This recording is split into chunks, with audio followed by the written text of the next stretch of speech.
신약성경 야고보서 1장 2절에서 4절 말씀까지 봉독하겠습니다.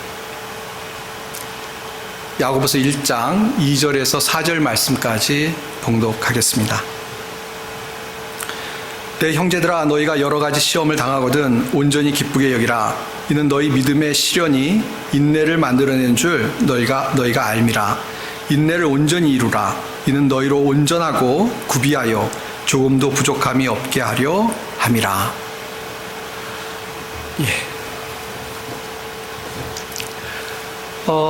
우리가 학교 다닐 때 뭐 공부를 할 때 그런 경험들을 아마 하셨는 줄 압니다. 뭐냐면 이 공부를 내가 해서 다 아는 것 같은데요. 근데 막상 시험을 보려고 하면 이게 긴가민가 하고 그러고 나서 가만 생각해 보면 내가 정확하게 알지 못했구나 라고 생각이 들 때가 있습니다.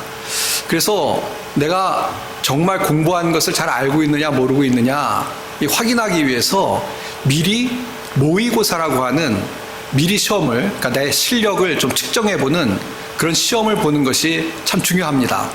그래서 뭐 한국이나 미국이나 공부하는 학생들 보면 미리 뭐 작년에 출제됐던 문제라든지 아니면 그 시험 유형에 맞는 시험 문제들을 미리 풀어보고 마치 시험 보는 것처럼 똑같은 환경 속에서 풀어보는 그런 모의고사를 갖곤 합니다. 그것이 학생들에게 굉장히 도움이 되죠. 그래서 나는 아는 것처럼 생각했는데 이거 내가 몰랐었구나. 이 부분이 부족했었구나 깨닫고 그것을 보충 공부해서 그 다음에 실제 시험을 잘 볼 수가 있습니다. 운동선수도 마찬가지죠. 운동선수가 이 실전 경기에 나가서 이 경기를 하는데 그냥 무턱대고 경기에 나가면 자기가 뭐가 부족했는지 훈련이 뭐가 덜 됐는지 잘 모를 수가 있습니다. 그래서 미리 부단히 훈련을 많이 하는 이유가 거기 있고, 또 훈련을 하는데 시합을 앞두고 미리 평가전과 같은 그런 실전과 똑같은 그런 경기를 가져서 자기의 정말 실력을 확인하는 그런 경기들을 우리가 볼 수가 있습니다. 그러니까 운동선수에게 그런 평가전, 미리 실제 경기를 갖기 전에 평가전을 갖는 것이 참 중요한 것입니다. 그래서 뭐 우리나라 축구 선수들도 보면요, 뭐 월드컵 경기에 나가기 전에 미리 다른 팀들과 그 수준이 뭐 비슷하거나 한 팀들과 실제와 똑같은 경기, 평가전을 갖습니다. 그래서 뭐 부족한 부분이 있으면 짧은 시간이라도 보충을 하려고 하죠. 뭐 제가 세상적인 어떤 뭐 공부나 운동에 대해서 이야기하는 것은 아니고요. 신앙생활에 대해서 설명을 드리기 위해서 이런 예를 좀 드렸습니다. 우리가 신앙생활 하는데도요, 가만 보면 우리의 하루하루 순간이 사실 실전이긴 한데요. 근데 정말 이 신앙생활을 하면서 어떤 경우에는 더 큰 우리 인생에 넘어야 될 시험들이 있는데 그런 시험들을 우리가 앞에 두고 미리 어떤 그런 시험들을 준비하는 어떤 시련이나 어려움들을 준비하는, 그래서 우리의 어떤 실력들을 좀 평가하고, 그 실력이라는 건 어떤 신앙의 실력인 것이죠. 우리의 어떤 신앙적인 믿음이 얼마나 굳건한 사람이냐, 아니면 내 모습, 내 인격이, 내 인성이 정말 예수님을 닮은 인성이냐를 이렇게 평가하면서 부족한 것들이 있으면 보충해 나가는, 그렇게 보충해 나갈 때 우리의 신앙의 모습들이 성숙해지고 성장하고요. 또 그렇게 하다 보면 정말 우리 인생의 큰 시련을 하나님을 믿는 가운데 우리가 만날 수 있는데요. 그때 이미 단련된 그런 어떤 믿음의 굳건함을 가지고 그런 시련들을 이길 수가 있다라는 것을 우리가 생각해 볼 수가 있겠습니다. 그래서 막상 이 신앙생활 하면서 큰 소리는 뻥뻥 치는데요. 뭐 어떤 이 신앙생활 하다가 갑자기 어떤 시험이 확 오면은 내가 그렇게 큰 소리 쳤었는데 막상 보니까 별로 믿음이 굳건하지도 못한 것을 발견하고, 또 막상 어떤 상황이 되니까 어떤 인격적으로 예수님을 닮은 성품보다는 내 속에 있는 세상적인 모습들이 튀어나와서 당황할 때가 있는데, 근데 그런 과정을 계속 그런 어떤 시험을 받는, 시련을 받는 과정을 통해서 그런 것들이 드러나고 또 그런 것들을 회개하고 고치려는 그런 과정을 통해서 사실 우리의 신앙의 성숙이 이루어지는 줄 믿습니다. 그래서 우리 신앙생활 하는 가운데 어떤 시험, 시련이 온다고 우리가 그것이 이거 뭐 왜 나한테 이렇게 시험과 시련이 오지? 라고 낙심하거나 또 하나님을 향해서 원망할 필요가 없다라는 사실을 다시 한번 우리가 되새길 필요가 있겠습니다. 우리가 오늘 야고보서 말씀을 함께 봤는데요. 이 야고보서가 처음 시작하면서 이 시험에 관한 이야기로 시작을 하고 있습니다. 근데 우리 오늘 말씀 2절 다시 보시면요. 내 형제들아, 너희가 여러 가지 시험을 당하거든 온전히 기쁘게 여기라 라고 하면서 이 시험 만나는 이야기를 하고 있습니다. 이 시험을 만나는데요. 뭐라고 이야기하고 있냐면 기쁘게 여기라 라고 이야기를 하고 있습니다. 여기서 시험이라는 것은 3절과 연결해서 믿음의 시련이 나오지 않습니까? 3절에 이 시험 혹은 어떤 시련, 인생의 어려움을 이야기하는 것으로 볼 수 있습니다.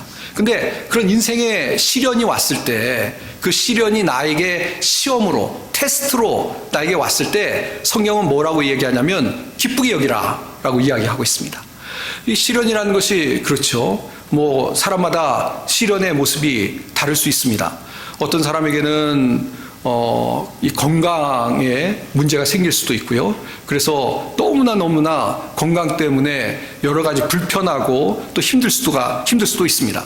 또 어떤 경우에는 재정적인 문제가 생길 수도 있죠. 살아가는 동안 경제적인 문제가 생겨서 그것 때문에 참 힘들어하고 어려워하는 그런 시련이 실제적인 삶에 어려움을 주는 경우가 있을 수 있습니다. 얼마 전에 우연히 어떤 목사님의 이야기를 들었는데 이렇게 쭉 어떤 목회하시면서 어려움을 얘기하시는데요. 목회자들은 또 목회자대로 어려움이 있지 않습니까? 그것이 어떤 목회자만 당하는 시련들도 우리가 생각해 볼 수 있는 것입니다. 뭐 그것이 아니더라도 예수 믿는 것 때문에 핍박받는 수도 있고요. 우리가 뭐 신앙적으로 너무 좋은 미국 땅에 사니까 핍박이 뭐냐라고 생각할지 모르지만 사실 전 세계적으로 보면 아직도 기독교인 중에 핍박받는 사람들이 많이 있습니다. 또 어떤 경우에는 편견과 차별 때문에 그것이 시련이 돼서 차별을 받고 편견 속에 살아가기 때문에 정말 어려운 그런 시련을 당할 수도 있습니다. 제가 얼마 전에 어떤 그 내용을 좀 이렇게 봤는데요. 어떤 내용이었냐면 자식을 잃고 한 10년쯤 지난 어떤 분의 그 사연을 봤습니다. 그러니까 자식을 잃는다는 거, 저도 그 기사를 딱 보면서 막 가슴이 이렇게 두근두근해지더라고요. 얼마나 그 아픔입니까? 이 자식은 가슴에 묻는다는 얘기를 하는데요. 자식을 먼저 보내고 어떤 그 마음을 표현하는 그런 내용의 글이었습니다. 근데 그 글에 이제 우리가 흔히 얘기하는 댓글들이 달렸는데요. 근데 댓글들을 보니까 저도 얼마 전에 자식을 보냈습니다. 그러면 아직 보내긴 했지만 이 마음에 완전히 보내지 못했습니다. 뭐 너무 슬프게 공감합니다. 그러면서 실제로 자녀들을 잃은 분이 많이 계시더라고요. 그 댓글을 단 걸 보면서 더 가슴이 뭔가 좀 답답하기도 하고 또 얼마나 그 슬픔이 클까라는 생각이 들면서 참 안 됐다라는 마음이 들었습니다. 참 우리가 시련을 이야기하는데 사람마다 그 시련의 모습이 다르기도 하고 또 정도도 좀 다른 것 같아요. 어떤 거는 뭐 그냥 가벼운 시련일 수도 있고 또 어떤 것들은 그렇게 정말 평생을 가슴에 안고 살아야 되는 어떤 슬픔과 같은 그런 크다큰 시련일 수도 있습니다. 자, 그런데 우리 인생을 살다 보면 뭐 피할 수 없는 것이 이런 것들인데요. 크거나 작거나 이런 모습이거나 저런 모습이거나 우리 가운데 어떤 시련, 어려움, 시험이 우리 가운데 있는데 근데 지금 성경은 뭐라고 얘기하냐면 이런 시련을 만났을 때, 시험을 당했을 때, 믿음의 시련을 만났을 때 온전히 기쁘게 여기라 라고 이야기를 하고 있습니다.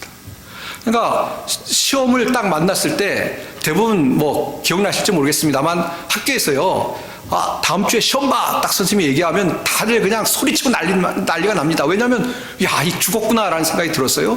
그게 어떻게 보면 정상이죠. 근데 성경에서 뭐라고 얘기하면 시험을 당하거든, 시험을 만나거든 온전히 기쁘게 여기라 라고 이야기하고 있습니다. 이게 이 기쁘게 여기라는 것이 이런 것이죠. 시험을 만나면 나 죽었구나 하고 울상이 되고 막 가슴을 치고 원망하고 답답해하고 그렇게 하지 말고 오히려 시험이 왔을 때 기쁜 마음으로 그 시험을 맞아라 라고 이야기하고 있는 것입니다. 그래서 이 표준 세번역이라는 번역은 이렇게 번역했더라고요. 더할 나위 없는 기쁨으로 생각하십시오. 기쁨으로 생각하라는 것입니다. 기쁨으로.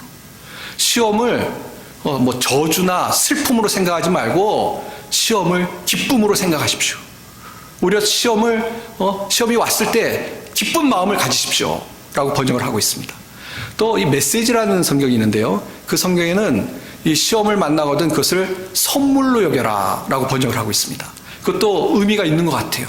시험을 만났을 때 그것이 나에게 오는 무슨 어떤 저주거나 큰 폭탄과 같은 그것을 여기는 것이 아니고 시험을 만나거든 그것을 선물로 여겨라.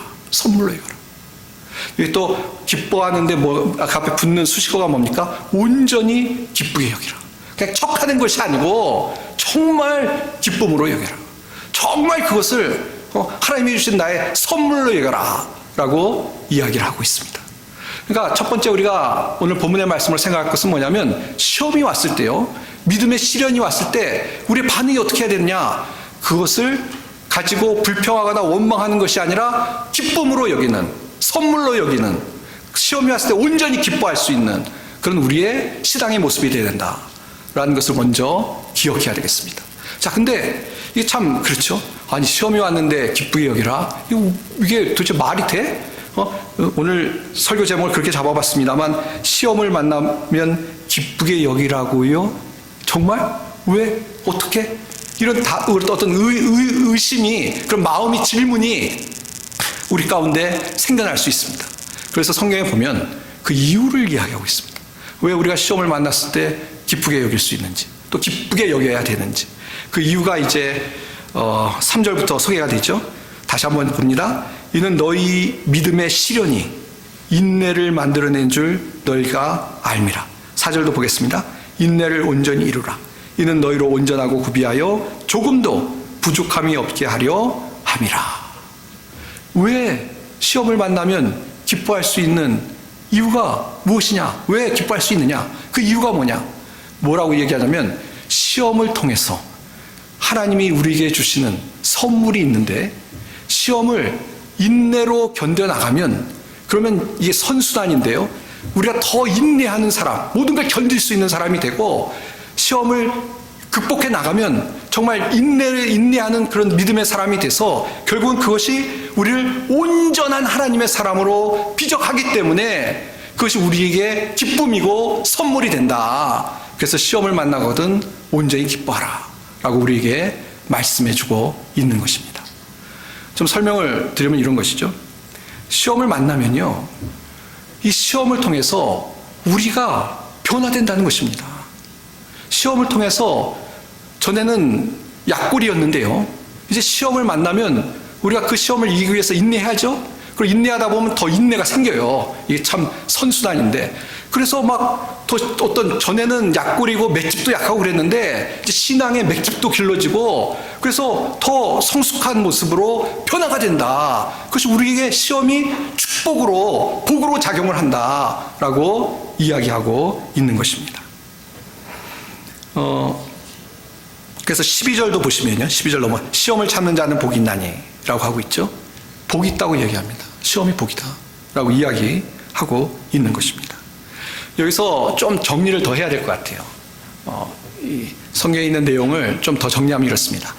시험이 오면요, 아까 서론에 말씀드렸습니다만 믿음의 시련이 오면요, 우리의 정체가 드러납니다. 그렇죠? 우리의 정체가 뭐냐면 그전에는 내가 믿음이 좀 있는 것 같았어요. 근데 시험이 딱 오니까 봤더니 시험이 오니까 정말 내 믿음이라는 것이 얼마나 보잘것없는지 드러나는 거예요.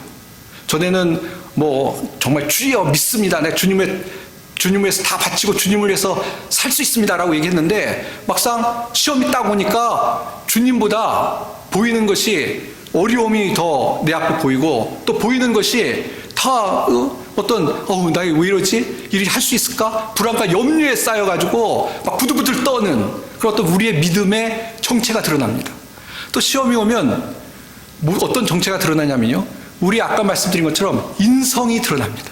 인성이. 전에는 그래도 내가 예수 믿는 사람이고 그래서 이렇게 뭔가 사람들 앞에 그럴싸하게 이렇게 보였는데 딱 시험이 오니까 이게 정체가 드러나서 막 짜증도 내고 화도 내고 성도 내고 그 다음에 어떤 이기적인 그런 모습으로 행동하려고 하고 그런 나의 어떤 속사람, 인성의 문제가 드러나게 된다는 것입니다. 아마 그런 경험들을 하셨을 거라고 생각합니다. 저는 제가 한국에 있을 때 고등학교 졸업하고 고등학교 때 같이 다니던 친구들하고 여행을 갔습니다. 여행을 갔는데 고등학교 때 친구니까 얼마나 친해요. 뭐 어떤 그 이득을 취하기 위해서 만난 것이 아니고 말 그대로 순수할 때 만난 친구들이어서 여행을 갔는데 제가 여행을 간 적이 없으니까 가서 고생을 정말 많이 했습니다. 정말 고생을 많이 했어요. 이 산에 올라가는데 참 바보 같죠.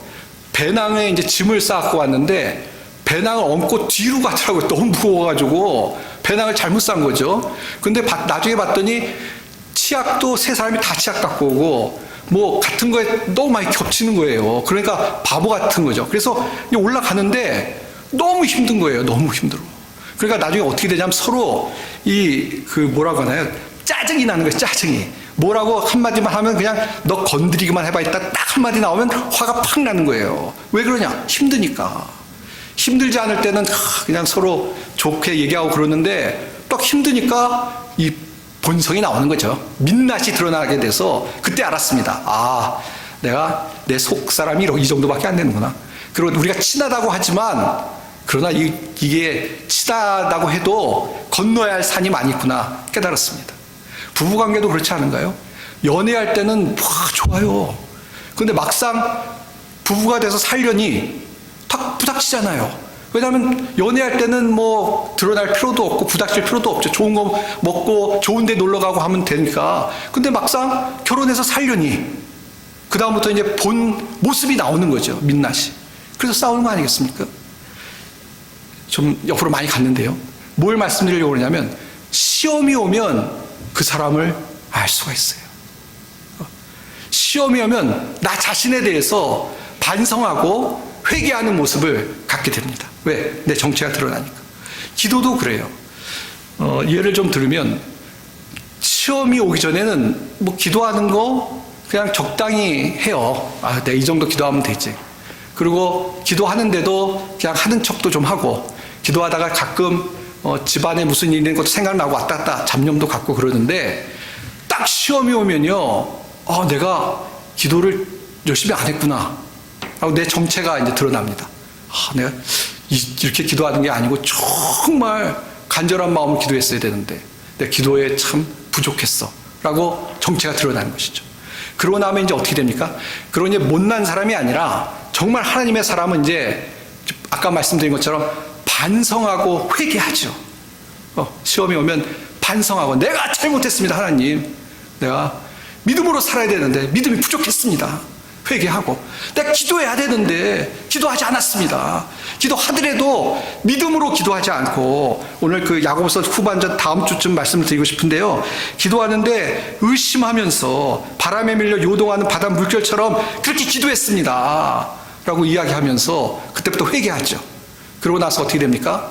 그렇게 회개하고 또 나의 부족한 부분 내려놓고 그 다음에 가는 게 뭐죠? 그 다음에 이제 주님 의지하게 되는 것이죠. 시험이 오면 그런 효과가 우리 가운데 나타난다는 것입니다. 그러니까 시험이 선물이고 시험이 올 때 그래서 기뻐할 이유가 우리에게 있는 것이죠. 우리의 정체가 드러나고 그 정체를 이제 하나님 앞에 내려놓고 주님을 의지하고 또 주님 앞에 정말 주님 도와주십시오. 그 다음에 9절에 보시면은 너희 중 누구든지 지혜가 부족하거든 모든 사람이 후히 주시고 꾸짖지 않는 하나님께 구하라 그랬는데요. 그 다음에 이제 지혜를 구하게 돼요. 제가 똑똑한 줄 알고 잘난 줄 알았는데 시험이 오니까 잘나지 않는 거 깨닫거든요. 그럼 어떻게 합니까? 하나님 지혜를 주십시오. 하나님이 주시지 않으면 할 수 없습니다. 깨닫고 가슴을 치고 기도하고 회개하고 주님 의지하는 그런 모습의 은혜가 그런 복이 우리에게 임할 것이라는 겁니다. 그러니까 시험은 우리에게 주는 선물이고요. 시험이 올 때 그래서 기뻐할 이유가 우리 가운데 있다는 것입니다. 그래서 아까 4절 보면 우리가 그래서 이제 어떤 인내로 그런 시험을 이제 계속 참고 견뎌요. 정말 회개하고 참고 견뎌요. 그러면 아까 말씀드린 것처럼 점점 더 인내하는 사람이 될 수 있어요. 참 이게 놀라운 일인데요. 하나님의 어떤 주시는 시험을 우리가 참고 주님을 의지하고 회개하고 주님 앞에 나아갔고 주님께 정말 주시는 힘을 받을 때 우리의 모습이 바뀌어요. 그래서 이 시험을 참을 수 있는 인내의 어떤 하나님 주신 능력을 소유하게 되고요. 그래서 그 인내를 가지고 계속 시험을 극복해 나가고 또 신앙생활에 나가면 어떤 결과가 이루어지자면 4절에 있는 것처럼 온전하고 구비하여 조금도 부족함이 없는 하나님의 사람으로 빚어져 간다는 것입니다. 그러니까 이것이 우리의 선물인 것이죠. 사실 시험이 없으면 우리가 얼마나 온전하지 못한 사람으로 평생 살겠습니까? 우리 정체가 드러나지 않으니까 그냥 착각해가지고 나는 내가 믿음 있는 사람이라는 착각 속에 살 텐데 딱 시험이 오니까 이거 내가 아니었네. 그래서 정말 주님을 더 의지하고 그러니까 그 다음에 우리의 모습이 점점 바뀌고 성숙해지고 주님을 닮아가게 되고 그래서 온전한 모습으로 바뀌어서 하나님을 기쁘시게 하고 또 그 다음에 어떤 시험이 올지라도 이길 수 있는 담대한 모습으로 살아갈 수가 있다는 것입니다. 사실 그래서 시험이 오면 기뻐하셔야 됩니다. 이제 때가 돼서 하나님께서 나에게 때가 돼서 이렇게 시험을 주시는구나. 이것을 잘 내가 인내로서 극복해야지 라는 마음을 가지고 담대히 나아갈 수 있는 그리고 우리 모든 성도님들이 다 되시길 바랍니다. 전에 어떤 그 드라마를 봤는데요. 그 미국에서 유명한 드라마였는데 전쟁 드라마인데 그 전쟁이니까 군인들을 훈련시키는 내용이 나오는 거였습니다. 근데 훈련이 참 중요한 것 같아요.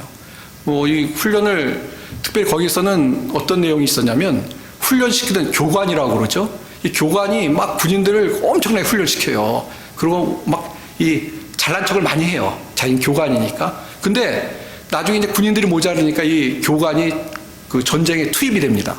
근데 앞불사 실전 경험이 없고 그래가지고 진짜 지휘를 잘 못해요. 지휘를 잘 못해요. 그래가지고 많은 병사들이 큰 어려움을 겪게 됩니다. 그러니까 이 교관이란 사람이 착각해가지고 나는 병사를 훈련시키는 사람이고 난 잘한다고 착각했는데 실제는 안 그랬던 거죠. 본인이 더 훈련을 받고 모르는 부분을 보충하고 했어야 되는데 근데 그 본인만 어려우면 좋은데 전쟁터에 나가서 그러면 큰일 나는 거죠. 우리가 신앙생활 하는데요. 우리의 삶은 영적인 싸움을 하는 전쟁터입니다. 인생이 항상 하나님께서 만사 형통하게 하시면 얼마나 좋겠습니까? 우리 인생은 그렇지 않습니다. 우리가 이 땅에 살고 있기 때문에 하지. 순례의 길을 가고 있기 때문에. 그럼 어떻게 해야 되겠습니까? 방법은 우리가 그걸 이길 수 있는 온전한 믿음, 굳건한 믿음, 정말 주님을 위해서 그 모든 걸 뚫고 나갈 수 있는 그런 믿음의 사람이 되는 것밖에 방법이 없는데요. 시험이 올 때 시험을 통해서 하나님께서 우리를 그렇게 빚으시고 우리가 그렇기 때문에 시험이 올 때 두려워하지 않고 낙담하지 않고 인내로서 그것을 극복하고 나갈 수 있는 그런 믿음의 사람들이 다 되어야만 한다는 것입니다.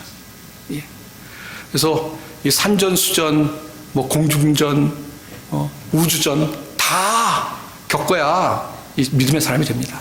그냥 온실 속에 갇혀 있는 것 같은 그런 모습으로는 우리가 성장할 수 없고요.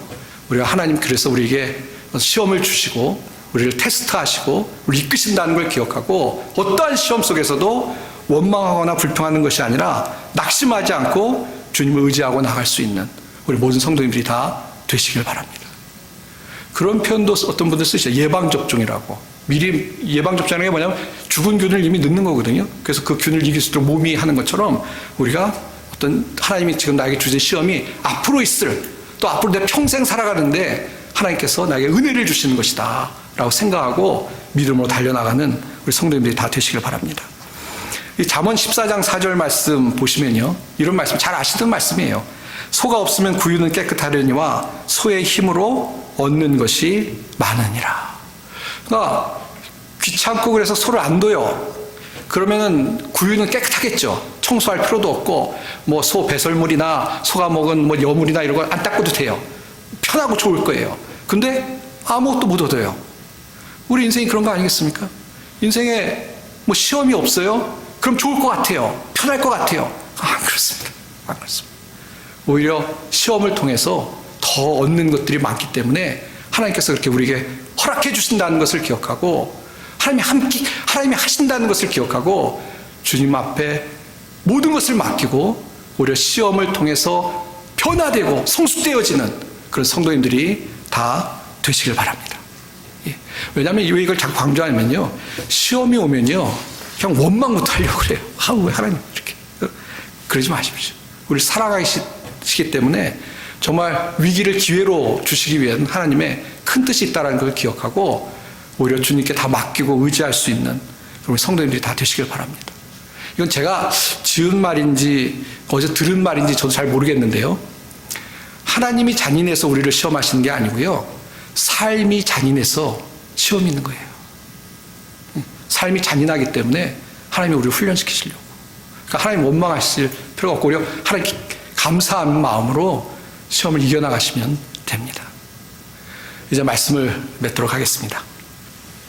실제 들었던 얘기예요. 실화인데 제가 좀 각색을 하겠습니다. 그러니까 어디서 들으셨더라도 근데 내용 뼈대는 같아요. 뭐냐면 한국의 어떤 그 부모님이 딸을 애지중지 키웠습니다. 그 딸을 키우는데 정말 손에 물 한 방울 안 묻히고 키웠어요. 그냥 오냐 하면서. 그래가지고 이제 공부시키고 해서 미국에 유학을 보냈습니다. 유학을 와서 공부하는데 뭐 부모가 뭐 전폭적으로 지원을 해가지고 고생 안 하고 공부하고 졸업을 했어요.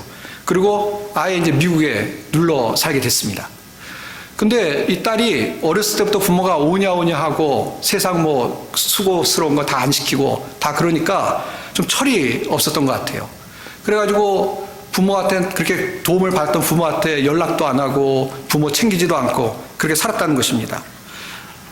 또 이민 생활하다 어려우니까 뭐 연락해서 돈 보내달라 돈도 받고 뭐 그렇게 살았다는 거예요. 근데 그 이야기의 결론은 뭐냐면 그렇게 세상 정말 어려운 것도 모르고 살다가 그러니까 뭐 너무 이기적으로 돼가지고 다른 사람들한테도 대우하는 것이 뭐 이기적으로 대우하고 다른 사람들과의 관계가 좋을 리가 없죠. 자기한테 잘 안 해주면 뭐 정말 삐치거나 그렇고 그리고 딴 사람에 대해서 돌아보지도 못하고 뭐 그런 성격이 됐지 않겠습니까? 이건 제가 더한 것입니다.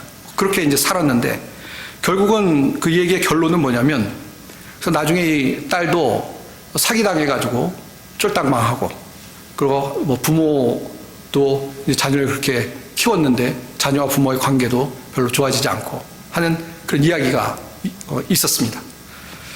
어떤 생각이 드십니까? 자녀를 잘못 키웠죠. 그렇죠? 자녀를 키우는데 좀 고생을 탁 시켜가지고 세상 무서운 줄도 알고 그래 사기도 안 당하고 또 세상 속에서 이 사람들과 관계 속에서 좀 부닥치고 또 그래서 부모가 고마운 줄도 좀 알고 세상에 어려운 사람들도 좀 만나고 그래서 사람이 됐어야 되는데 부모가 좀 잘못 키웠다고 생각합니다. 근데 하나님은 그렇게 안 하십니다. 하나님 우리를 키우시는데요, 성경에서 우리를 정말 믿음의 사람으로 다듬기 위해서 때로는 우리에게 시험도 허락하시고 물론 하나님께서 우리를 도와주시죠. 우리가 뭐 넘어지거나 쓰러지거나 하지 않게 굳게 붙잡아 주십니다만 우리가 하나님을 의지하고 또 그 모든 것을 정말 주님을 의지해서 감당할 수 있도록 우리를 이끄십니다. 그래서 그 이유가 뭐냐? 우리에게 결국 복 주시려고, 우리를 온전케 하시려고, 그걸 통해서 더 큰 일을 감당할 수 있는 그런 온전한 사람으로, 강한 믿음의 사람으로, 정말 예수님 닮은 사람으로 만들기 위해서 그렇게 우리에게 시험을 허락하실 때가 있다는 것입니다. 자, 그래서 이제 정리하면 어떻게 해야 되겠습니까? 시험이 올 때, 그 시험이 온다고 불평하거나 원망하지 마시고 시험이 올 때 기뻐하시면서 그 시험을 인내로 감당하는 우리 성도님들이 다 되시길 바랍니다. 지금 어떤 어려움이 계십니까? 낙망하지 마십시오. 낙심하지 마십시오. 주님 의지하고 인내로 감당하는 우리 성도님들이 다 되시길 바랍니다. 그럼 어떻게 됩니까? 하나님께서 더 은혜를 주셔서 우리에게 더 강한 믿음도 주시고 우리에게 필요한 것도 공급해 주시고 지혜도 주시고 우리 손을 굳게 붙잡아서 그 모든 시험을 감당하게 하실 줄 믿습니다. 우리 시험을 통해서 우리를 다듬고 오히려 그 이전에 맛볼 수 없었던 하나님의 임재하심과 하나님의 도우심과 또 하나님의 역사하심을 경험케 하실 줄 믿습니다. 그런 하나님의 놀라운 은혜를 체험할 수 있는 우리 성도님들이 다 되시길 바랍니다. 특별히 무엇보다도 한 가지 더 말씀드리고 싶은 것은 그렇게 될 때 비로소 우리가 영적으로 성숙해지는 줄 믿습니다. 그전에 철없는 그런 믿음의 사람이었다면 그런 걸 통해서 주님이 빚어가실 때 우리의 모습이 바뀌어서 정말 성숙한 하나님의 자녀다운 모습으로 살아갈 수 있는 줄 믿습니다. 사랑하는 성도 여러분, 시험이 와도 겁내지 마시고 주님 의지에 날마다 인내로 그 모든 것을 감당하며 살아갈 수 있는 우리 모든 성도님들이 다 되시기를 주님의 이름으로 축원드립니다. 기도하겠습니다. 하나님 아버지, 은혜와 사랑을 감사합니다. 오늘 말씀을 통해서 우리 삶에 때로는 시험이 있지만 그러나 우리가 낙심하지 않고 주님을 의지하고 또 그 시험을 통해서 하나님께서 우리에게 복 주시기를 원한다는 것을 기억하며 믿음으로 달려갈 것을 다시 한번 깨닫게 하시니 감사합니다. 하나님 아버지, 우리 사랑하는 성도들의 삶에 어려움이 있습니까? 이 시간 주님을 바라봅니다. 하나님, 인내로 그 모든 것을 감당하는 성도들이 되게 하시고 또 하나님의 놀라운 역사를 체험하는 우리 성도들이 될 수 있도록 복을 허락하여 주시옵소서. 특별히 하나님 아버지, 간구하고 원하옵기는 우리 사랑하는 아이다와 한인 장로교회 성도들 가운데 참으로 건강의 문제를 놓고 기도하는 성도들이 많이 있습니다. 하나님 강건할 수 있도록 붙잡아 주시옵소서. 오히려 하나님 앞에 기도의 제목이라고 생각하고 주님 앞에 간구할 때 오히려 그런 건강의 문제를 통해서 살아계신 하나님을 경험하고 은혜를 찬양하며 살아갈 수 있는 우리 모든 성도들이 될 수 있게 복을 허락하여 주시옵소서. 모든 은혜와 사랑을 감사드리며 우리 주 예수님의 이름 받들어 간절히 기도하옵나이다.